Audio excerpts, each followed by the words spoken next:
Page number 43, point number 75।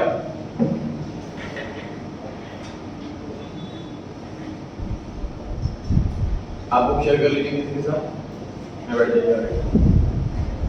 Page 43, point number 75 read करें। Insurance premium paid for insuring the goods.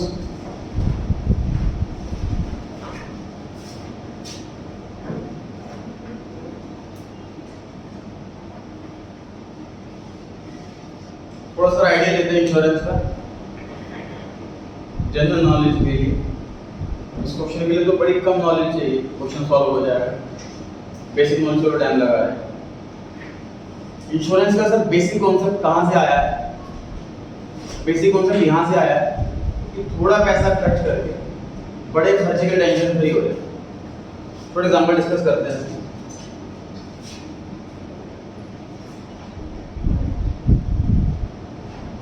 Sir एक गांव है जहाँ पर करीब 100 फैमिली रहती है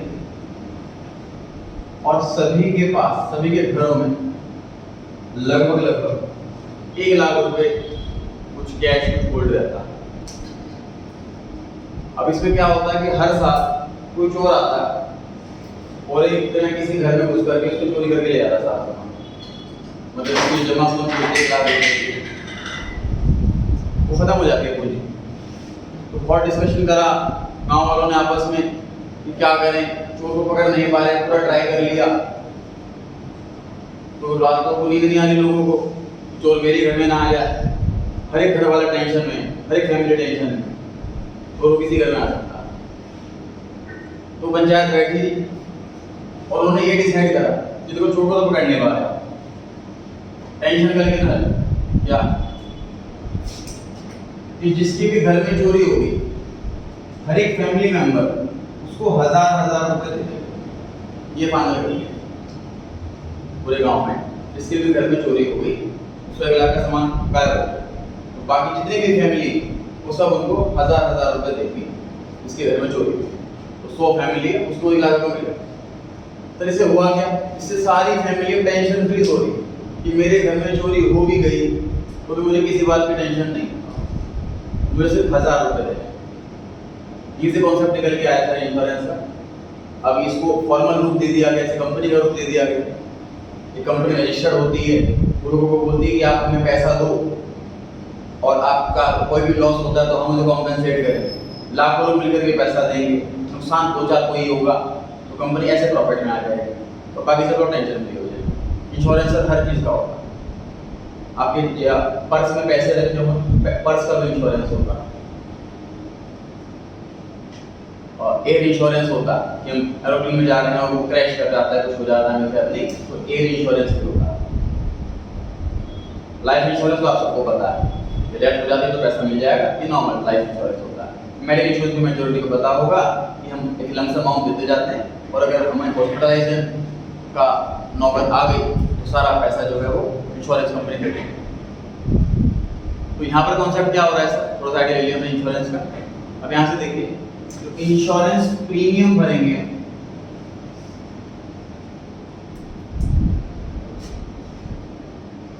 वो एक्सपेंस रहेगा। हर साल में प्रीमियम भरना इंश्योरेंस का, तो हर साल जो मेरे एग्जांपल में 1000 रुपए है ना, वो इंश्योरेंस का प्रीमियम, तो हर एक मेंबर को जो भी एजेंट पॉलिसी ले रहा है उसको पे करना।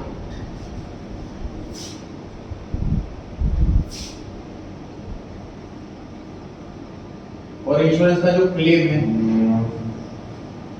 वो इनकम रहेगी। इंश्योरेंस का जो हमें क्लेम मिलेगा हम उसे इनकम बुलाएंगे।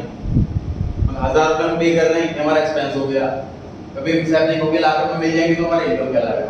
इंश्योरेंस क्लेम इनकम और insurance premium paid is an expense. Clear बने यहाँ तक बात?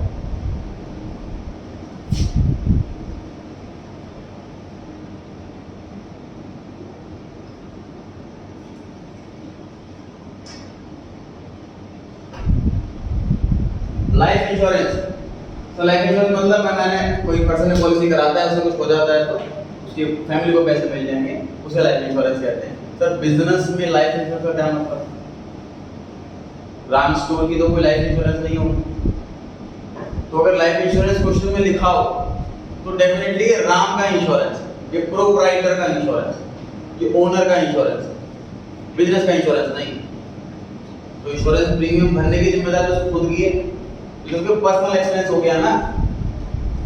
तो मैं अपना इंश्योरेंस करवाता हूँ तो मेरा बिजनेस थोड़ी ना भरेगा उसका पैसा, मेरा पर्सनल खर्चा है वो मैं भरूंगा। तो अगर क्वेश्चन में लिखा हो लाइफ इंश्योरेंस पे हो रहा है तो मतलब कि उसका पर्सनल खर्चा हो रहा है, मतलब कि ड्राइंग हो। लाइफ के अलावा कोई भी इंश्योरेंस, जैसे कि मैं कुछ खरीद करके ला रहा हूँ, रास्ते में चोरी ना हो जाए इसलिए मैंने इंश्योरेंस करवा लिया। गोदाम में सामान रखा हुआ है, आग लग गई, चोरी हो गई, ऐसा ना हो जाए, इंश्योरेंस करा लिया। बहुत सारी फैक्ट्रियां हैं, बहुत सारी मशीनरी हैं, बिल्डिंग है, कहीं आग लग जाए, कहीं चोरी हो जाए, कोई प्राकृतिक आपदा आ जाए, फ्लड आ जाए तो लॉस ना हो जाए, सबका इंश्योरेंस करवा लिया। मतलब बाकी सारे इंश्योरेंस नॉर्मल इंश्योरेंस है, वो बिजनेस के एक्सपेंस है, तो एक्सपेंस रहेगा normal.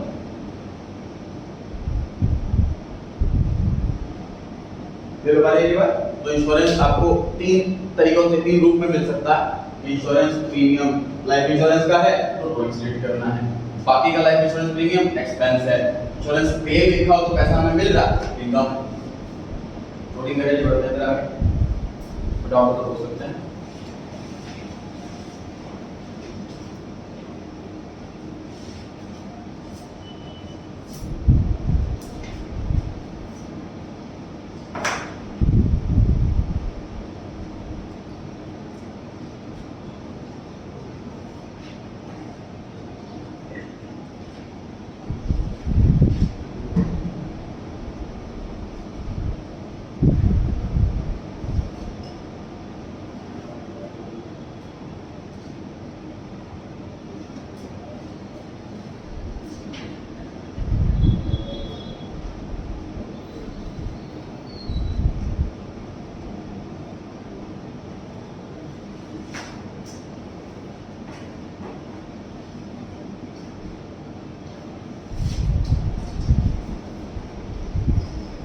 Point number 75, insurance premium paid for insuring the goods. Goods का इंश्योरेंस कराने के लिए हमने इंश्योरेंस प्रीमियम भरा।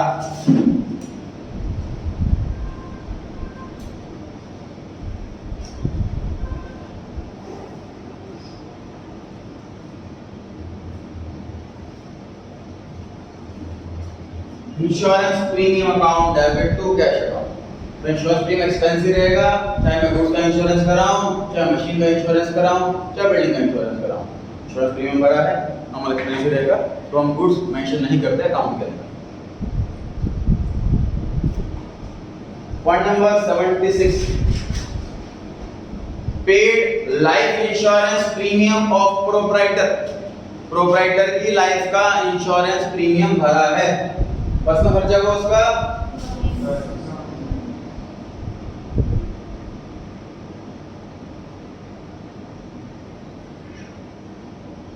Drawings account debit to cash account.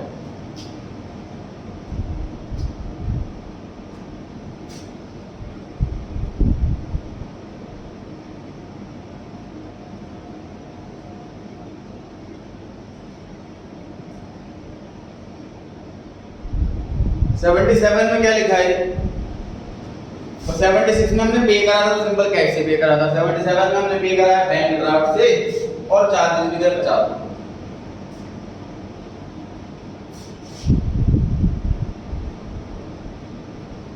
अभी नोटिंग ना करें।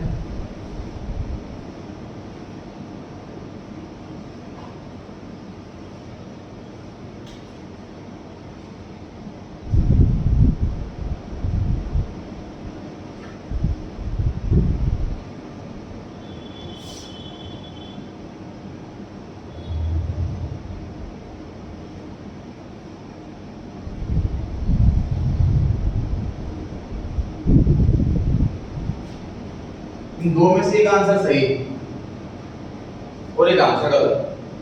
हमें इंस्टेंट आंसर नहीं देना, दोनों आंसर्स को ऑब्जर्व कीजिए, क्वेश्चन ध्यान से पढ़िए, सोचें जो भी आपने अब तक सीखा, जितनी आपकी अब तक नॉलेज है उस बेस पे आप सोचें कि कौन सा आंसर होना चाहिए। कोशिश करें जल्दी आंसर नहीं देना है, सही आंसर देना, टाइम लगाएं, एनालाइज करें।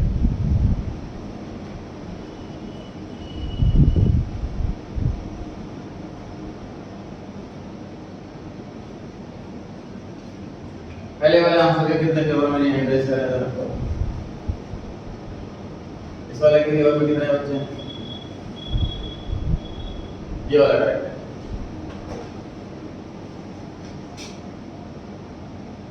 ध्यान से सुनो। प्रोप्राइटर ने हम अकाउंटेंट को बोला भाई 2000 रुपए का इंश्योरेंस प्रीमियम भरना है, तो अकाउंट से पैसे निकालने हैं। तो हम क्या बोलेंगे, तो पर्सनल खर्चा है उसका, हमें क्या मतलब इंश्योरेंस प्रीमियम है कुछ है, तो ड्राइंग लिखेंगे। अगर मैं ये वाला आंसर लिख देता हूँ तो इसका मतलब मैं अपने बिजनेस के अंदर 50 रुपए का एक्सपेंस बुक कर रहा हूँ। क्या ये बिजनेस एक्सपेंस है? प्रोप्राइटर को अपने पर्सनल काम के लिए जो खर्चा करना है, उस खर्चे में भी अगर कुछ खर्चा करना है तो उसी का खर्चा है, पर्सनल खर्चा। मान लीजिए प्रोप्राइटर कह रहा है कि मैंने अपने बच्चे के लिए कार खरीदी 2 लाख रुपए की, 5000 रुपए कमीशन लग गया, तो मैं तो ना 5000 रुपए कमीशन अपना बिजनेस का खर्चा बुक करूंगा, मैं तो बोलूंगा ड्राइंग 2,05,000 हो गई। ठीक बात है। पर्सनल खर्चे से रिलेटेड कोई खर्चा हो तो वो भी पर्सनल खर्चा है, ये चीज सीखनी है। ठीक है, हमें लिटिल वर्ड में सब बैंक चार्जेस दे रखे हैं, हाँ वो तो आएंगे जाएंगे, ऐसा कुछ नहीं है, हमें रटना।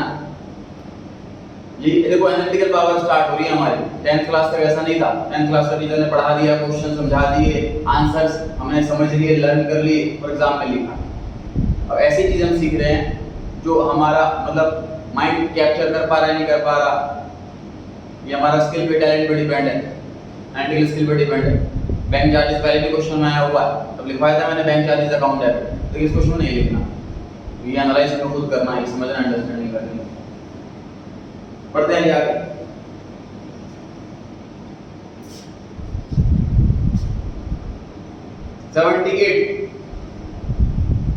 Goods uninsured. अनइंश्योर्ड का मतलब जिन गुड्स का इंश्योरेंस नहीं हो रखा था, अनइंश्योर्ड। अगर लिखा होता गुड्स इंश्योर्ड मतलब वो गुड्स जिनका इंश्योरेंस हो रखा है। Goods uninsured worth 3000 rupees were destroyed by fire। 3000 रुपए के गुड्स आग में जल गए, नुकसान हो गया सर, एक्सपेंस हो गया।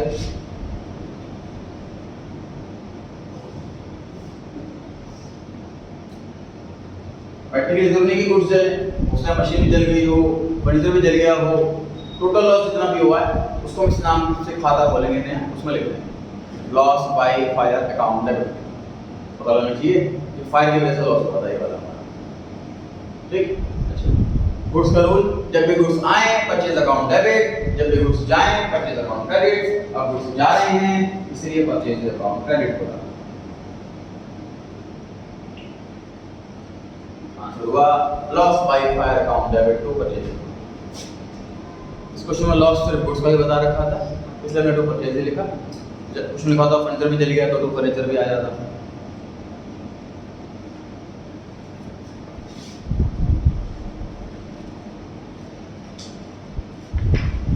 बढ़े जी आगे।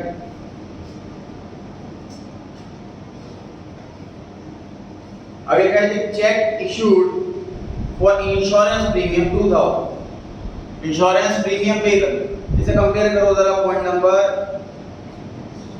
75, 79 और 75 को कंपेयर करो।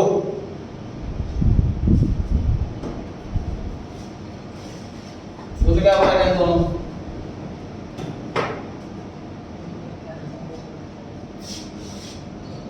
तो 75 में पेमेंट कैश से हो रही थी, इस बार पेमेंट चेक से हो रही है, तो क्या फर्क आ जाएगा आंसर में? Insurance premium account debit to bank account आ जाएगा। देखिए answer insurance premium account debit to bank account.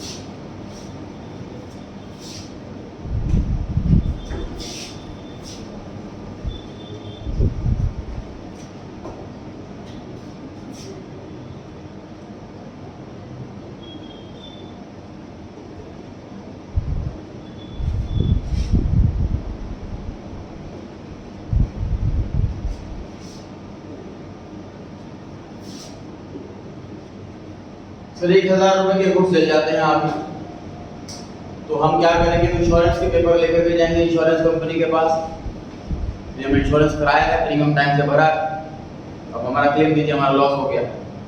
वो आगे सर्वे करेंगे, सर्वेयर आएंगे वहाँ से, रेल में आग लगी हुई थी नहीं लगी थी, सब कुछ चेक करेंगे अपने हिसाब से, तसल्ली जब उनकी हो जाएगी तो क्लेम पास कर देंगे।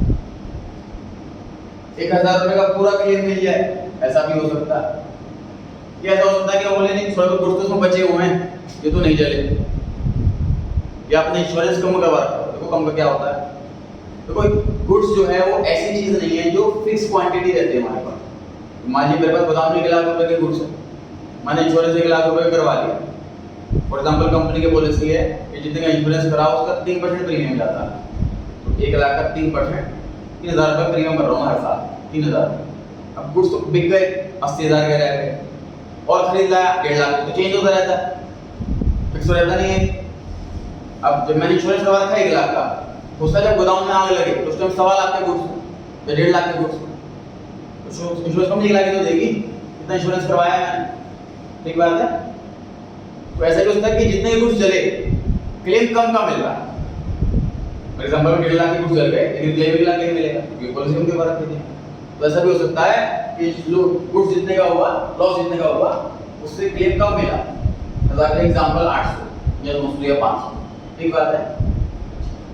ऐसा होता है सर कि हमने इंश्योरेंस करवा ही नहीं रखा था गुड्स का और गुड्स जल गए, तो क्लेम 0 मतलब, ठीक। या फिर कुछ इरेगुलरिटी हो जाती है सर, हमने प्रीमियम टाइम पे नहीं भरा, पॉलिसी लैप्स हो गई, हमें ध्यान ही नहीं दिया, या परचेज के डॉक्यूमेंट हमने नंबर 2 में खरीद रखे थे गुड्स, हमारे परचेज के बिल नहीं थे, वो कहेंगे हम कैसे मान लें गोदाम में गुड्स थे, क्या पता खाली गोदाम हो, ऐसे आपने आग लगा दी। परचेज कर रहे हैं आपने गुड्स, क्या प्रूफ है इसका?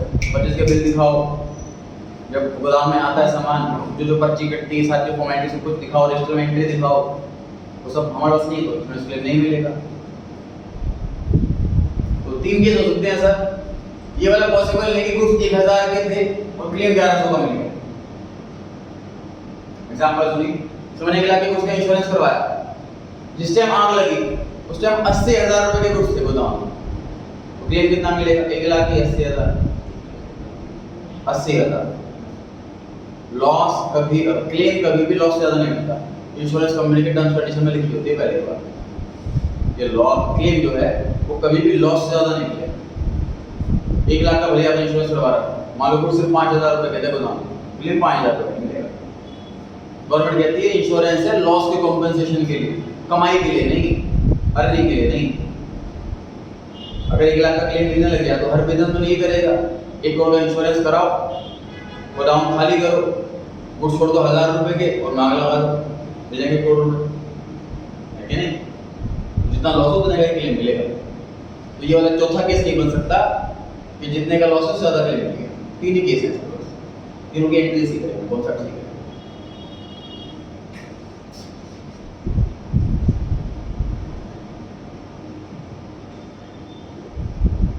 एक एंट्री कराऊंगा कि सारी एंट्री हो जाएंगी।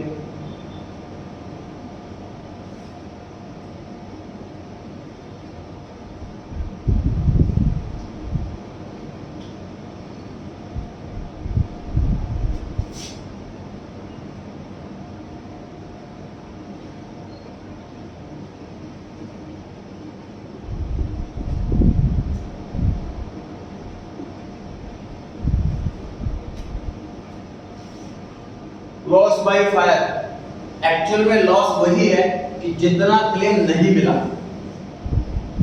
है कि नहीं? जितना क्लेम नहीं मिला लॉस तो वही है। इंश्योरेंस क्लेम ये हमारी एसेट बन गई। इंश्योरेंस क्लेम की जगह हम इंश्योरेंस कंपनी में लिख सकते हैं। ऐसा क्यों है? देखिए सर, इंश्योरेंस कंपनी ऐसा नहीं कि जेब में पैसे लेकर के आई हुई है, हमने कॉल करा यहाँ पे लगे तो ये लो पैसे। अभी हम क्लेम एडमिट कराएंगे, सर्वे होगा, क्लेम पास होगा, उसके कुछ टाइम बाद पैसा आएगा, मतलब 1.5-2 महीने के आसपास का प्रोसीजर है। लेकिन हम अकाउंटेंट को आग लगते एंट्री पास करनी होती है, इसलिए हम एंट्री में इंश्योरेंस क्लेम लिख रहे हैं कि हमारे पास एक एसेट आ गई, इंश्योरेंस क्लेम के नाम पे पैसा मिलेगा। जब पैसा मिलेगा तब उसके अलग एंट्री करेंगे। टू परचेज जब भी गुड्स आए परचेज अकाउंट में, तो परचेज अकाउंट के अंदर कौन सा अमाउंट लिखना है? तो जितने गुड्स चले, कॉस्ट ऑफ गुड्स। क्लेम के आगे जितना क्लेम मिलने वाला, लॉस के आगे जितना क्लेम नहीं मिलने वाला। केस 1 के अंदर क्या होने वाला है?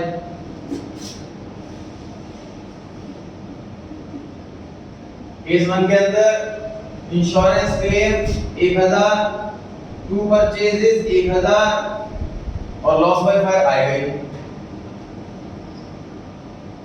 लॉस बाय सारा का सारा क्लेम भी 1000 का। सेकंड केस बताओ, परचेज में कितना? 1000, इंश्योरेंस क्लेम में कितना? 800, लॉस बाय फायर में कितना? 200। एंट्री कंप्लीट प्रमोशन दे रही है कि 1000 के गुड्स चले, 800 का क्लेम मिलेगा, 200 का लॉस। लास्ट वाला केस पर आएगा, परचेज में कितना? कितना परचेज में? 1000, इंश्योरेंस क्लेम में, लॉस बाय फायर में 1000। केसी में इंश्योरेंस 0 मिल रहा है, मतलब सारा का सारा लॉस। तो ध्यान दें 0 रुपीस एंट्री करते नहीं। तो इस वाले केस में आप लॉस बाय फायर लिखोगे, इस वाले केस में आप इंश्योरेंस क्लेम लिखोगे। ऐसा नहीं लिखकर 0 लिखना, ऐसा नहीं करना, लिखना ही नहीं। 0 रुपीस का एंट्री नहीं, कंप्यूटर में एंट्री करते हैं 0 रुपीस के बाद एक्सेप्ट नहीं करेगा, एंट्री पास ही नहीं होगी, एंटर इन प्रेस होगा, इनवैलिड एंट्री दिखाएगा। कॉन्सेप्ट सीखा सर हमने, इंश्योरेंस क्लेम ज्यादा बराबर मिल जाए, क्लेम कम मिले या ना मिले, तीनों के साथ एंट्री होगी। अब देखते हैं पॉइंट नंबर 80, पॉइंट नंबर 78 करा हमने। Point number 78, goods uninsured were destroyed by fire. ये कौन सा वाला केस है तीनों में से? सी वाला केस है। देखो ये वाली एंट्री कर रखी है हमने, loss by fire account debit to purchase account, ये एंट्री की हुई। पॉइंट नंबर 80 पढ़े, गुड्स 1000 रुपए के हैं, सेलिंग प्राइस 1200 रुपए, डिस्ट्रॉय बाय फायर हो गया, इंश्योरेंस क्लेम ने एक्सेप्ट कर लिया पूरा। कौन सा केस? ए वाला केस। पहली entry, insurance claim account debit to purchase account, insurance claim account debit to purchase account. आप इंश्योरेंस क्लेम की जगह इंश्योरेंस कंपनी को लिख सकते हैं, ऑप्शनल, दोनों सही। अमाउंट 1000 की 1200 1000। 81, goods costing 1000 destroyed by fire, insurance company accepted claim of 800 only. कौन सा केस? बी वाला केस है सर। शुरू हो जाइए, loss by fire account debit कितना? 200।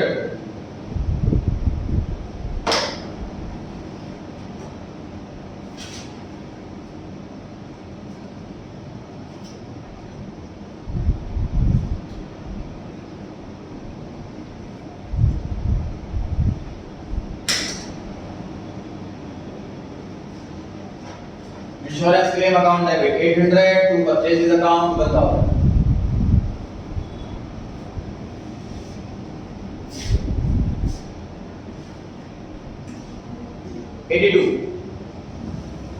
सर 81 और 82 इन दो केसों में क्या फर्क है? डिफरेंस देखने की कोशिश करें।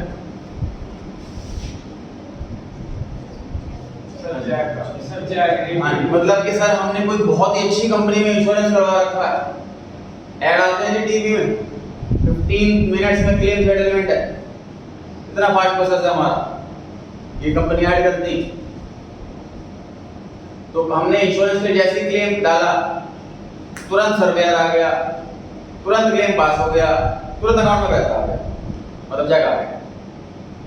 तो अब इंश्योरेंस क्लेम नाम से एसेट नहीं बनेगी हमारी, सीधा चेक मिल गया तो बैंक वाले से बढ़ जाएगा। तो 81 और 82 दोनों आंसर सेम, बस इंश्योरेंस क्लेम की जगह आप बैंक लिख लेंगे। जो आंसर 81 का था वही आंसर 82 का है, सिर्फ इतना फर्क कि इंश्योरेंस क्लेम की जगह आप बैंक लिखोगे। फाइनल आंसर पढ़ देता हूं। Loss by fire account debit 200,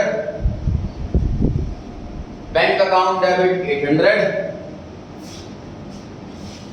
to purchase is account 1000।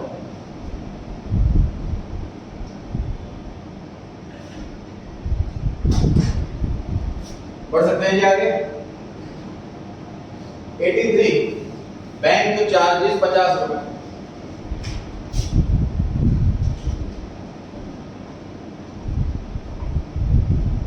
अभी लिखिए नहीं,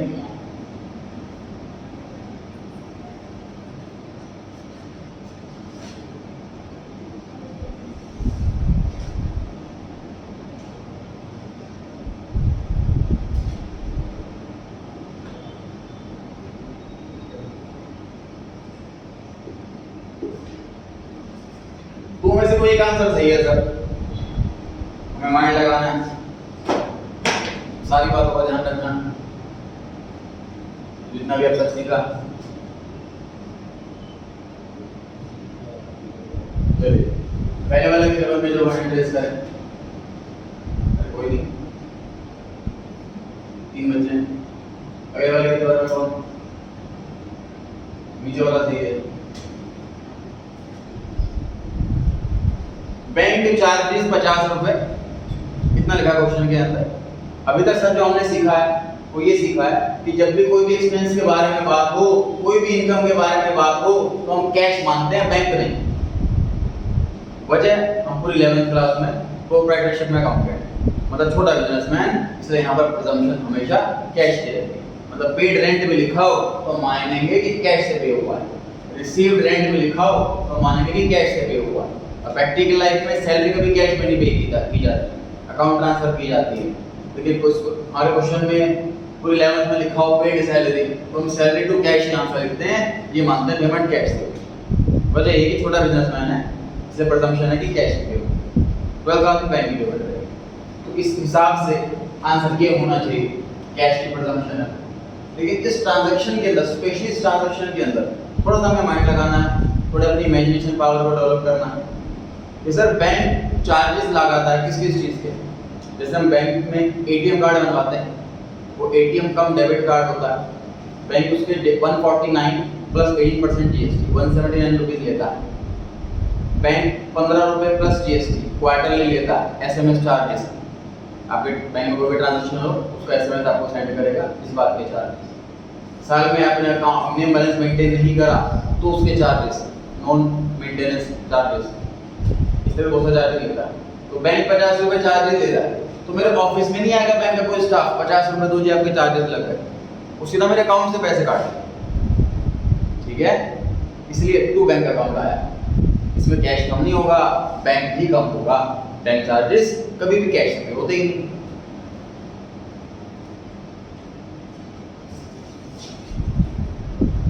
bank charge interest, bank interest charge कर लिया जी, तो इस बार बैंक चार्जेस वाला एक्सपेंस नहीं है, बैंक इंटरेस्ट वाला एक्सपेंस।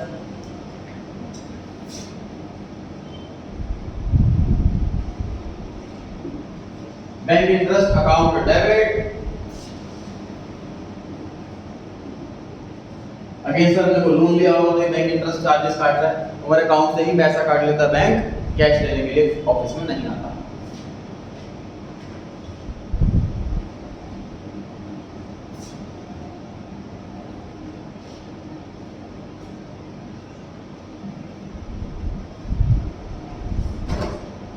ध्यान से देखिए,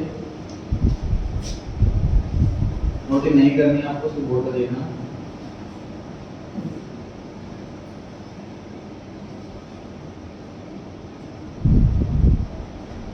तो मैं इंटरेस्ट दे रहा हूँ मान लीजिए लोन पर, उसकी एंट्री होनी चाहिए interest on loan account debit, हमारा एक्सपेंस हो गया, टू बैंक अकाउंट पैसा जा रहा है। अगर मैं इंटरेस्ट दे रहा हूँ राम के लोन पर, तो मैं इसको यहाँ पर इंटरेस्ट ऑन राम्स लोन, अगर interest on home loan, interest on SBI loan, जो मैं नाम से चाहूँगा, हमारे 4-5 लोन चल रहे हैं तो लोन के आगे प्रीफिक्स लगाएंगे, किस चीज़ का loan, SBI loan, PNB loan, हम होम लोन, कार लोन। अगर मैं इंटरेस्ट कैपिटल पे दे रहा हूँ तो नाम ये आना चाहिए इंटरेस्ट ऑन कैपिटल। और जिस चीज़ पर भी इंटरेस्ट देंगे इंटरेस्ट बढ़ गया तो उसका नाम मेंशन कर देंगे हम, इंटरेस्ट किस चीज़ पर दे रहे हैं, और इंटरेस्ट देना ऑफ कोर्स एक्सपेंस है, एक्सपेंस डेबिट होगा। टू बैंक अकाउंट, जब हम पेमेंट चेक से करते हैं तो सीधा हमारे अकाउंट में पैसा कट जाता है, लेकिन हमारे ओनर का हमारे अकाउंट खुला हुआ, दो अकाउंट खुले हैं, एक कैपिटल अकाउंट और एक ड्रॉइंग अकाउंट। जैसे कि सर मेरे बैंक में पैसे बढ़े हुए हैं, उस पर इंटरेस्ट बना, तो इंटरेस्ट का जो अमाउंट हुआ वो बैंक वाला मेरे घर पर आके देने नहीं आएगा पैसा, मेरे अकाउंट का बैलेंस बढ़ा दे। 10 लाख रुपए पड़े थे अकाउंट में, मान लो 1 लाख रुपए इंटरेस्ट बना, तो बैंक ऑटोमेटिक 10-11 लाख बना देगा। ठीक बात है। तो बैंक वाले हमारे अकाउंट में पैसा जोड़ देते हैं, किसी का पैसा बनता है क्योंकि हमारा खाता खुला हुआ होगा। इसी तरीके से हमारे ओनर का हमारे बिजनेस में खाता खुला हुआ, तो हम अकाउंटेंट ऐसा नहीं कि ओनर को बोलेंगे सर आपके 2000 रुपए इंटरेस्ट के बंदे थे, लो पैसे। हम अकाउंटेंट्स को ये बोलेंगे कि आपके 2000 रुपए इंटरेस्ट के बंदे थे, मैंने आपके खाते में लिख दिया। कैपिटल इंक्रीज क्रेडिट,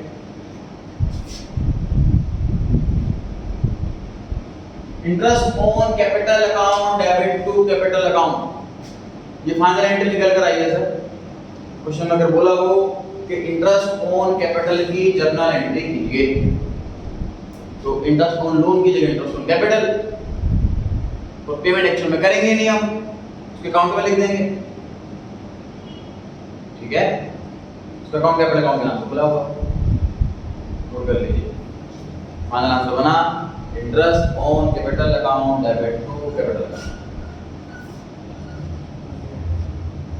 तो डेबिट साइड की क्रेडिट साइड, कैपिटल नाम से खाता खुला हुआ हमारे, जैसे प्रॉफिट होता है हम उसे कैश नहीं देते, कैपिटल जोड़ देते, ऐसे ही काम कर रहे हैं।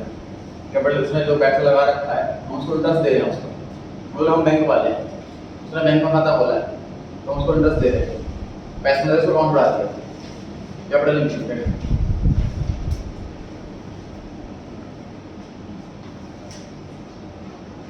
Interest on drawings charged at that 5% when total drawings were 10,000.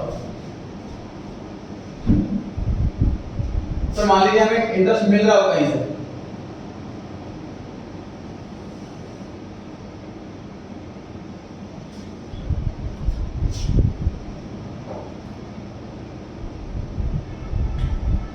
मतलब हमने किसी को लोन दे रखा है सपोज, तो हमें उस पर इंटरेस्ट मिलेगा, इंटरेस्ट हमारे लिए इनकम हो जाएगी, इनकम क्रेडिट होती है।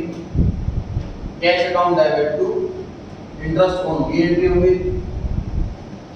अब ध्यान से देखो हो क्या रहा है, जो प्रोप्राइटर है वो कहता है कि मैं बॉस हूं, तो मैं जब मर्जी जितना मर्जी पैसा निकालूं, कोई रोक टोक वाला तो है नहीं, इसलिए मैं ज्यादा खर्चा करने लग गया हूं। हमारा बॉस हम अकाउंटेंट को कहता है कि जब भी मैं पैसा निकालूं मुझ पर इंटरेस्ट चार्ज, ड्राइंग्स पर इंटरेस्ट चार्ज करो, अकाउंट ऐसे बनाओ ताकि जब भी मैं पैसा निकालूं मुझे ऐसा फील आए कि मैं लोन ले रहा हूं, ताकि मैं कम से कम ड्राइंग करूं, पैसा बिजनेस के अंदर जुड़े, वो ग्रो करे।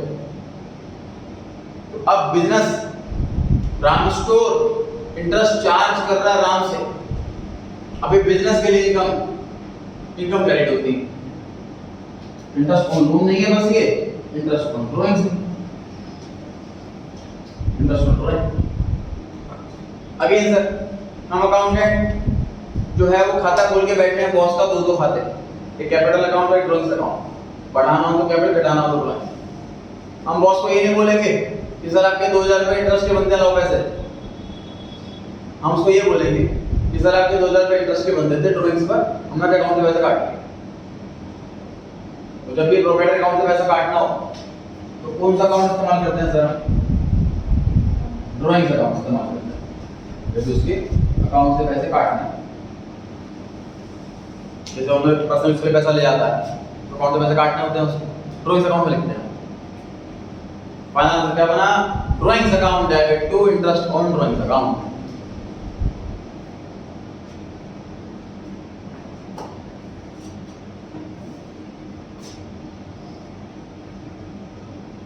इन दोनों में इंपॉर्टेंट लिखना है 8586 इंपॉर्टेंट इसलिए क्योंकि एक ही एंट्री पूरी बुक के अंदर एक ही एंट्री दे रखी है, बच्चे समझ आ जाता है लेकिन भूल जाते हैं क्योंकि प्रैक्टिस में नहीं आता। फॉर एग्जांपल परचेज सेल की एंट्री 20-30 केसेस हैं, याद हो जाती है अपने आप, हाँ परचेज आएगा सेल इधर आएगा, तो एंट्री बच्चे भूल जाते हैं, याद नहीं रहती, एग्जाम में आती है एंट्री बच्चों को ध्यान नहीं रहता कि क्या क्रेडिट था क्या क्रेडिट, एग्जामिनर दिन में 2 बजे बना पड़ी जल्दी दे देता, इंटरेस्ट क्या पड़ा और इंटरेस्ट अमाउंट कितना आएगा जी 500 रुपए, 10,000 का 5%, 10,000 लेके नहीं आना, 10,000 टोटल रोएंगे, उस पर इंटरेस्ट 5% है, 500 रुपए आएगा।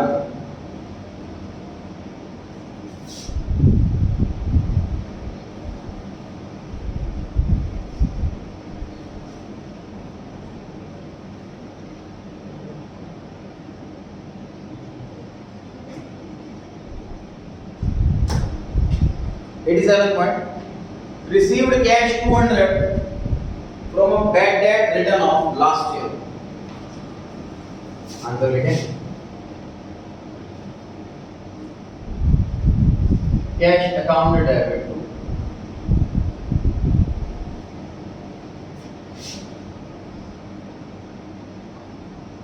Bad debts recovered account,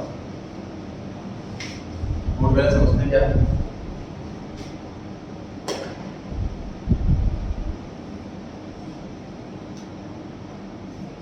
point number 43 और 44 देखने क्या पढ़ा था उसमें,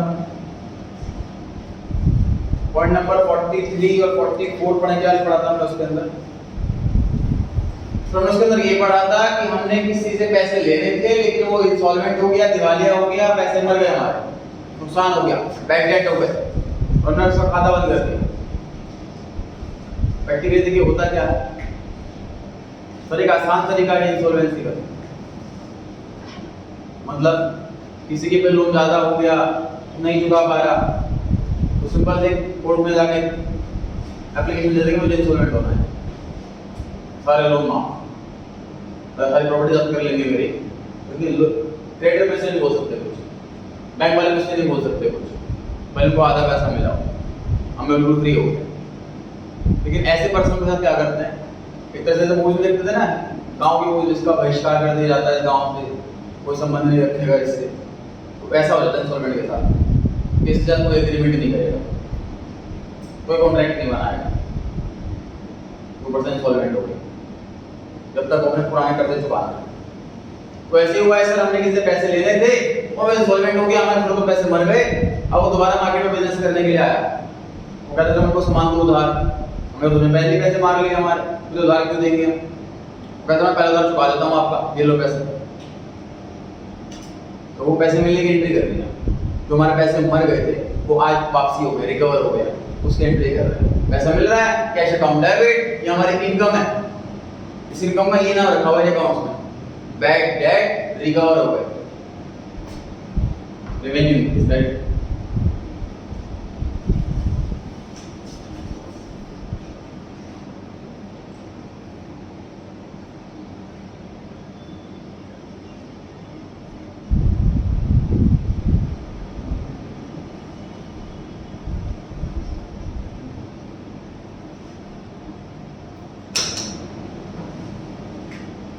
आगे ऐसे लिखा हुआ है, out of insurance paid this year 6,000 rupees is related to next year.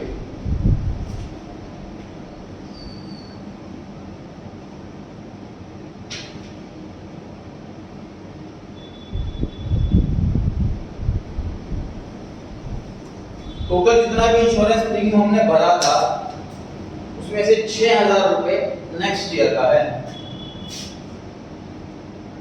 Answer लिखिए पहले इसका, फिर डिस्कस करते हैं।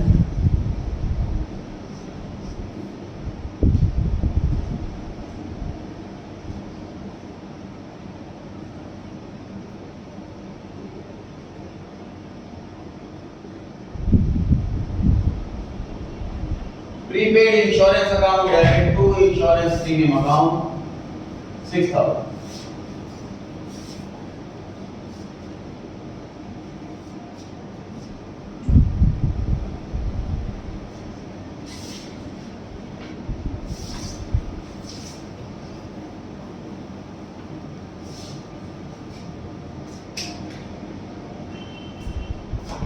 पूरा एफर्ट ज्यादा लगेगा इसको समझने के लिए, कोशिश करें।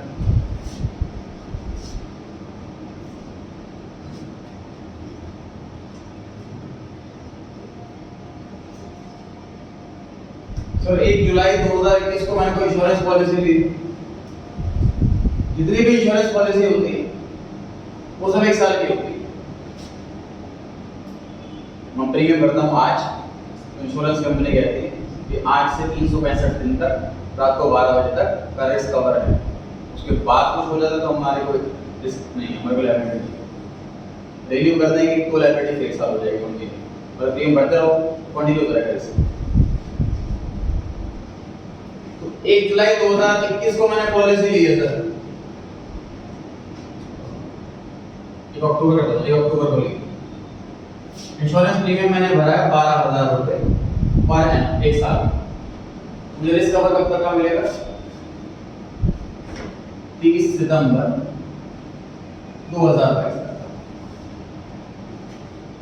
अक्टूबर को लिया है, तो अक्टूबर जिसने पॉलिसी उस टाइम से शुरू हो गया, 365 दिन जब खत्म होंगे इस साल को बताओ जब तक का रिस्क कवर रहेगा। इस टाइम पे मैंने प्रीमियम भरा तो मैंने एंट्री कर ली होगी insurance premium account debit to cash account 12,000 ये एंट्री तुरंत कर लो जब मैंने प्रीमियम भरा। लेकिन इन दोनों डेट के बीच में एक डेट आ गई 31 मार्च 2022 जो कि अकाउंटिंग ईयर एंड की डेट है, जिस डेट पर हमें अपने साल के अकाउंट्स फाइनलाइज करने होते हैं, प्रॉफिट लॉस कैलकुलेट करना होता है, शेयरहोल्डर्स को बताना होता है कि हमने इतना साल का प्रॉफिट कमाया है, उस हिसाब से हमें आगे डिविडेंड भी बांटना होता है वगैरह वगैरह। इस टाइम जब हम अकाउंट फाइनल कर रहे होते हैं तो हम सारे खर्चों को एनालाइज करते हैं, सारी इनकम को एनालाइज करते हैं और देखते हैं कि कहीं किसी में कोई एडजस्टमेंट की जरूरत तो नहीं। यहाँ जरूरत है। 12,000 का खर्चा लिख लिया मैंने यहाँ पर, लेकिन एक्चुअल में देखा जाए कि 12,000 का खर्चा ये आधा इस साल का, आधा अगले साल का। इस साल तो 6 महीने का रिकवर हुआ, अक्टूबर से मार्च 6 महीने का रिकवर, अगले साल रहा अप्रैल टू सितंबर, ठीक है। तो इस 12,000 में से आधा मतलब 6,000 तो नेक्स्ट ईयर का है। समझ आ रही है बात? समझ आ रही है बात? तो out of the insurance premium paid 6,000 is related to next year, ठीक है। तो मैं 31 मार्च पे खड़ा हूं, अब मुझे क्या एंट्री पास करनी चाहिए? मुझे इस एक्सपेंस को डिक्रीज कर देना चाहिए 6,000 रुपए। ये एक्सपेंस को मैं ऑलरेडी 12,000 से लिख चुका हूं, डेबिट कर चुका हूं, लेकिन मुझे पता लगा कि 6 तो खर्चा है ही। तो इंश्योरेंस प्रीमियम 6,000। और अब क्या हुआ है, जो नेक्स्ट ईयर का पैसा मैंने एडवांस में दे दिया, इसी को तो प्रीपेड कहते हैं। प्रीपेड किसे कहते हैं सर? नेक्स्ट ईयर का खर्चा अगर हम इसी साल पे कर दें उसको प्रीपेड कहते हैं। 6,000 नेक्स्ट ईयर का जो पोर्शन है वो पे इसी साल हो चुका है, इसलिए वो प्रीपेड। ठीक, तो क्वेश्चन में लिखा होता है इंश्योरेंस प्रीमियम पेड की एंट्री बताओ, तो ये वाला आंसर। क्वेश्चन की लैंग्वेज से पता लग रहा है कि हम 31 मार्च पे खड़े हैं और ये बोल रहा है question out of the insurance premium paid this year 6,000 is related to next year. तो ये लैंग्वेज हमें इंडिकेट कर रही है कि हम 31 मार्च को खड़े हैं और इंश्योरेंस प्रीमियम में सारा खर्चा लिख चुके हैं, उस खर्चे को कम करना है और एक नई एसेट क्रिएट करनी है। ठीक है जी, स्कूल को नोट करें एक बार ना, ध्यान रखेगा आपको रिवीजन के टाइम पर। ये चाहिए कि स्टेट पर ऐसा हुआ था, स्टेट पर ऐसा हुआ, इसलिए कंप्लीट नोटिंग करें।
अगर हमें डेट लिखनी है तो कौन सी डेट लिखनी है?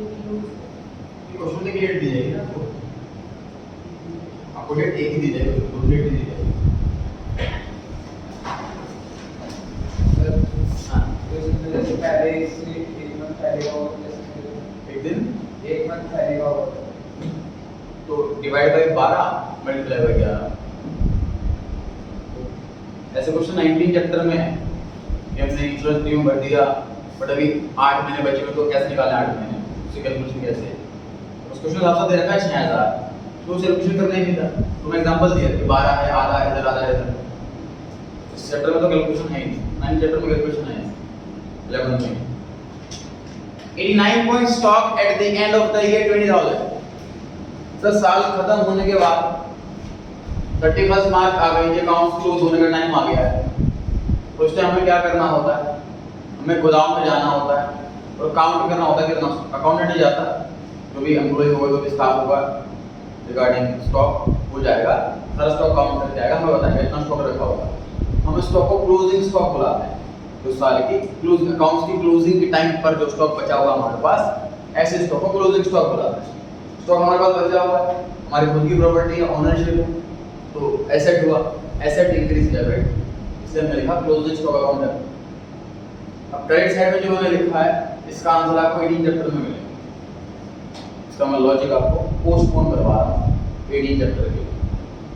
ये एंट्री तो इस चैप्टर के अंदर है, लेकिन पूरा कॉन्सेप्ट, पूरी डिटेलिंग इसकी 18 चैप्टर के अंदर है।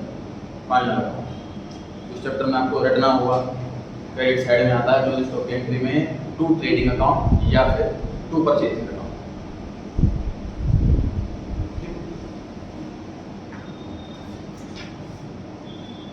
90 point number, withdrew cash for decoration of office। तो बहुत खर्चे ऐसे आएंगे जो बहुत छोटे मोटे खर्चे हैं। अब ऐसा खर्चे भी जो बार बार रेगुलरली होता है, तो ऐसे खर्चे को सन्ड्री एक्सपेंसेस या फिर मिसलेनियस एक्सपेंसेस नाम देते हैं। मतलब जो हम अकाउंटेंट के हिसाब से इसके लिए कोई स्पेशल खाता खोलने की जरूरत नहीं है, ऐसे खर्चों को हम सन्ड्री एक्सपेंसेस या मिसलेनियस एक्सपेंसेस नाम के खाते के अंदर लिख देते हैं। जैसे मान लीजिए आप अपने सपोज डैडी आपके घर का पैसा आप रखते हैं, इतने का राशन आया, इतने का इलेक्ट्रिसिटी बिल आया, ऐसे खर्चे वो भी होंगे जो अदर लिख देते होंगे। मान लीजिए फॉर एग्जाम्पल 50 रुपये का आइसक्रीम लिया है, उसको अदर एक्सपेंस में लिख दिया, कभी स्वीट्स लिया है अदर एक्सपेंस में लिख दिया। छोटे मोटे खर्चे जो लग रहा है स्पेशल खाता खोलने की जरूरत नहीं है। 91 पॉइंट पर आ गए। गुड्स बेचे हैं राम को 5000 रुपए के चेक के अगेंस्ट कैश डिस्काउंट 10%। बाबे आप बताएं राम डेटर हुआ कि क्रेडिटर हुआ? क्रेडिटर। आप बताएं। आंसर है ना डेटर ना क्रेडिटर। समझे इस चीज को? सर क्रेडिटर बनने के लिए 2 शर्तें, हमने माल खरीदा हो और उधार पे खरीदा हो। डेटर बनने के लिए 2 शर्तें, हमने माल बेचा हो और उधार पे बेचा। हमने यहां पर सामान बेचा है, पैसा हैंड टू हैंड आ गया, डेटर नहीं है वो, ठीक है? राम नाम आपने उसमें लिखेंगे ही नहीं क्योंकि साफ साफ क्लियर हो गई बात।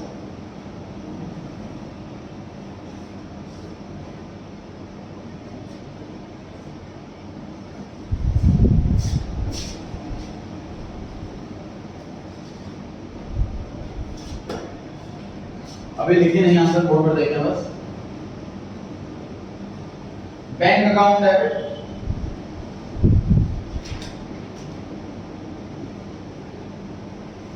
Discount allowed account debit to से हम इसी का क्लास करते हैं सर। ट्रेड डिस्काउंट को रिकॉर्ड नहीं करते, परचेज या सेल का अमाउंट घटा देते हैं सीधा। इसमें कैश डिस्काउंट है, इसको लिखते हैं। सामान बिक रहा है सर 5,000 रुपए का, डिस्काउंट दे दिया हमने 10%, मतलब 500 रुपए। तो चेक कितने का मिलेगा? चेक मिलेगा 4500 का। सर कैसे पता हो सकता है 5,000 का जो अमाउंट था वो डिस्काउंट के बाद का हो? तो ध्यान से पढ़े क्वेश्चन में 5,000 का अमाउंट जो है वो चेक का है कि गुड्स का है? ध्यान से पढ़े, गुड्स का अमाउंट है, मतलब गुड्स 5,000 के हैं, चेक 5,000 का नहीं बोला हुआ।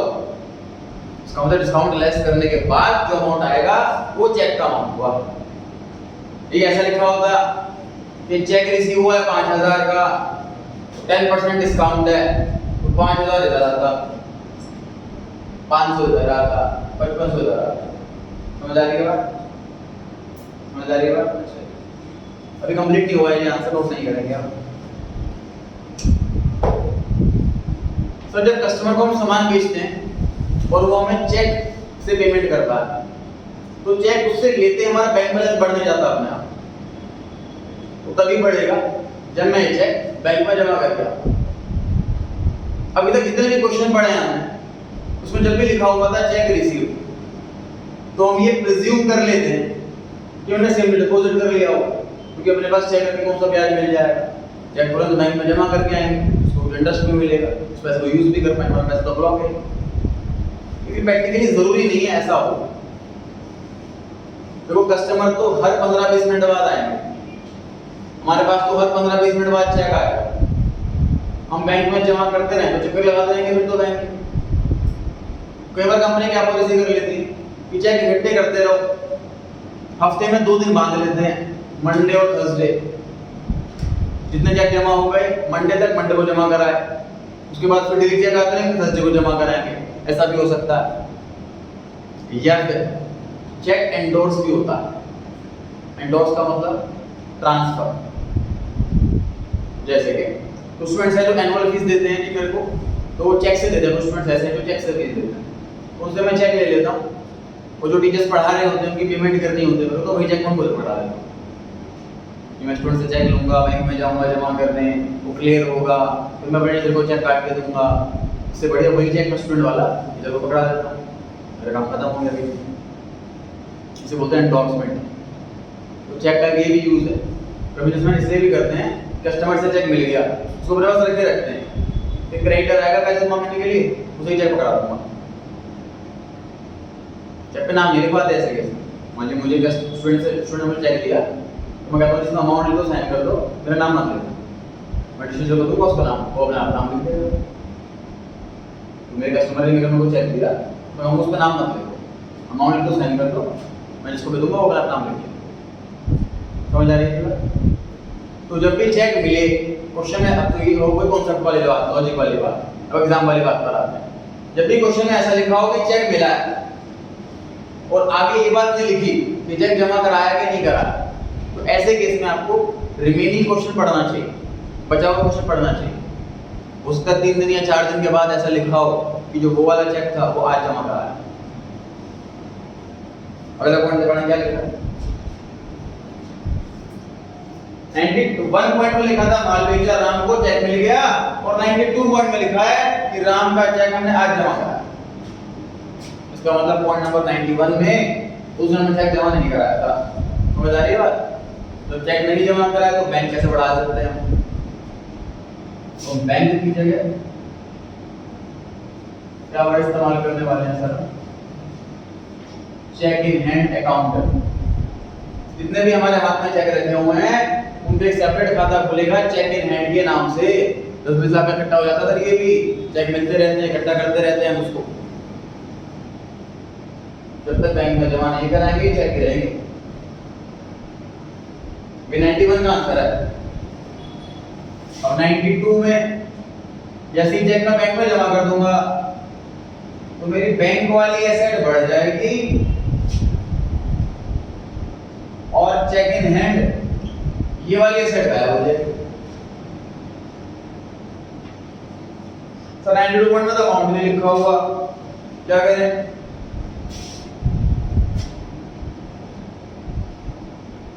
91.7 किलो।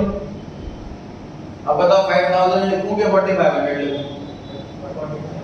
40 तो जितने रुपए का चेक तो नहीं हो तो जमा करोगे 4500। ले लो भाई दीवार।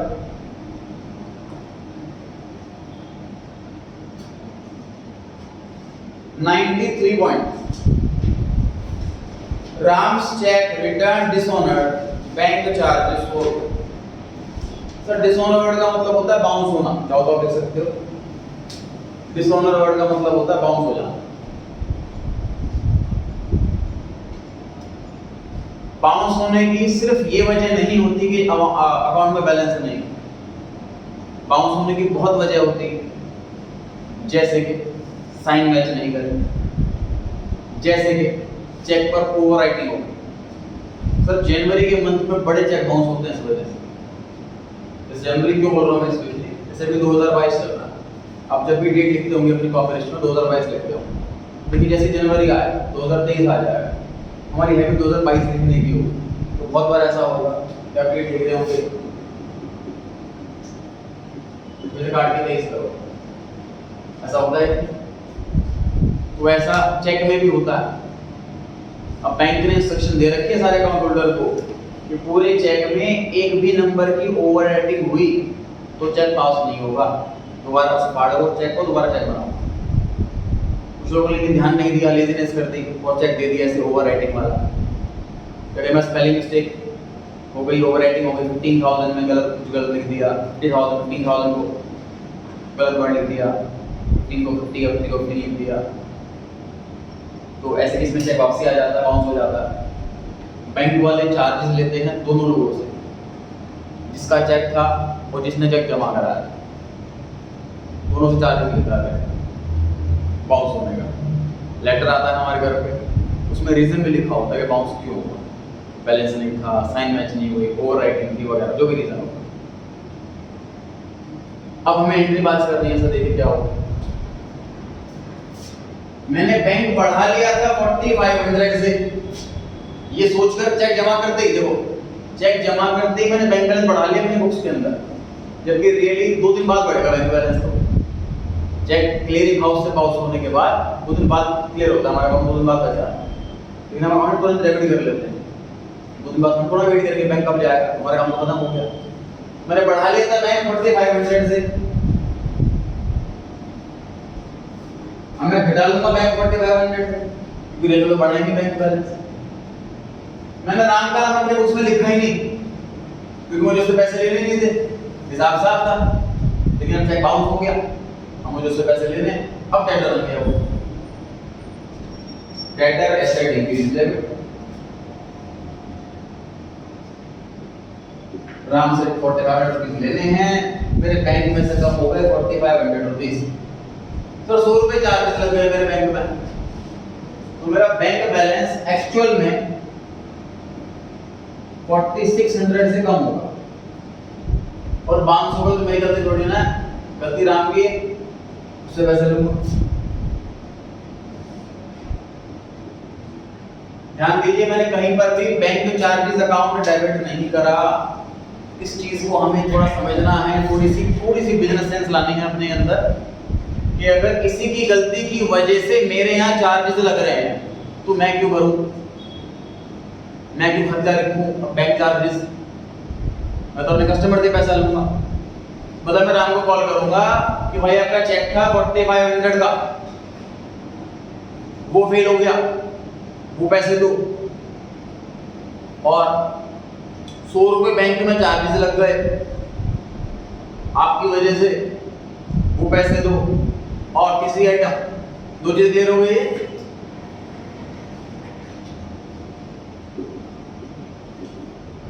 टू डिस्काउंट अलाउड अकाउंट 500,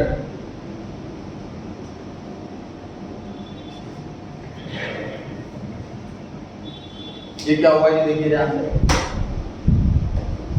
फिर बताइए मैंने राम को 500 रुपए का डिस्काउंट क्यों दिया था, वहां पे लिखा हुआ है साफ साफ कैश डिस्काउंट। कैश डिस्काउंट का मतलब अर्ली पेमेंट, टाइमली पेमेंट नहीं, अर्ली पेमेंट ज्यादा, टाइमली भी सही है वर्ड, अर्ली ज्यादा वर्ड सही है। सर आपने जो हमारा डिस्काउंट का टर्म्स कंडीशन थी उस अकॉर्डिंग आपने पेमेंट एंड टू एंड कर दी, इसलिए आपको डिस्काउंट मिला। पेमेंट तो लेकिन आपकी फेल हो गई, मुझे तो टाइम पे पेमेंट मिली नहीं, तो मैं डिस्काउंट क्यों, डिस्काउंट वापसी ले लें। सर अगर ऐसा डिस्काउंट वापसी ना लिया जाए ना तो हर कस्टमर क्या करेगा, कस्टमर को बोलूंगा भाई 1 लाख का सामान ले रहा है, अभी पैसे दे जा, तो डिस्काउंट दे दूंगा 5000 का।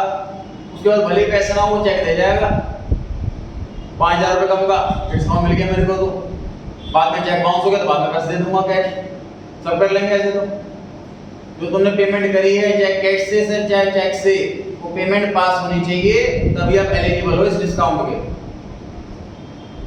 पेमेंट फेल तो डिस्काउंट फेल, ठीक है।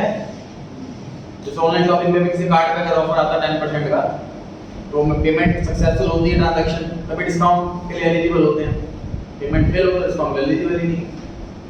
तो डिस्काउंट भी रिवर्स करना, पहले डिस्काउंट अलाउड डेबिट किया था, एक्सपेंस बुक कर लिया था, अब डिस्काउंट क्रेडिट कर रहे हैं, एक्सपेंस घटा रहे हैं। पूरी बुक में क्लोज एंट्री है ये, इसमें डिस्काउंट अलाउड क्रेडिट साइड में बैठा हुआ है। अदरवाइज डिस्काउंट अलाउड एक्सपेंस होता है, कौन सा डेबिट में आता है।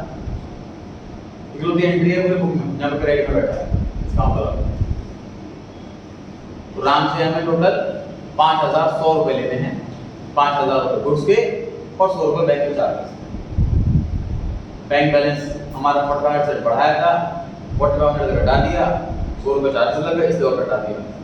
डिस्काउंट नाम का खर्चा रिवर्स कर दिया।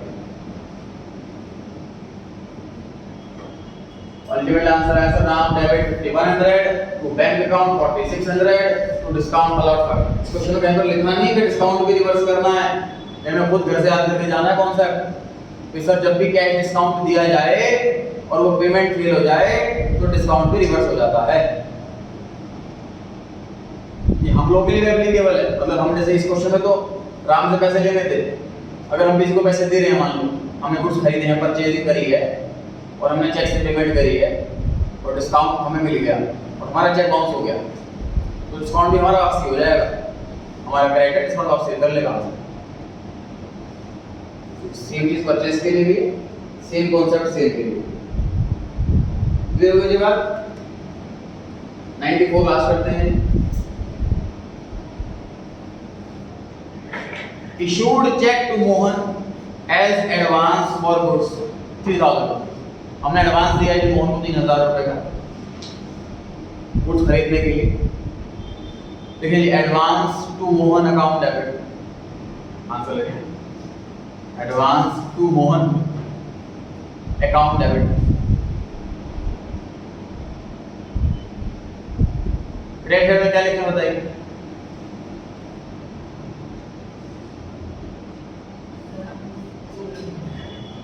To bank account. चेक से दिया ना सर पेमेंट, बैंक बैलेंस से तो कम होगा, कैश देंगे तो कैश बैलेंस कम होगा, चेक देंगे तो बैंक बैलेंस कम होगा।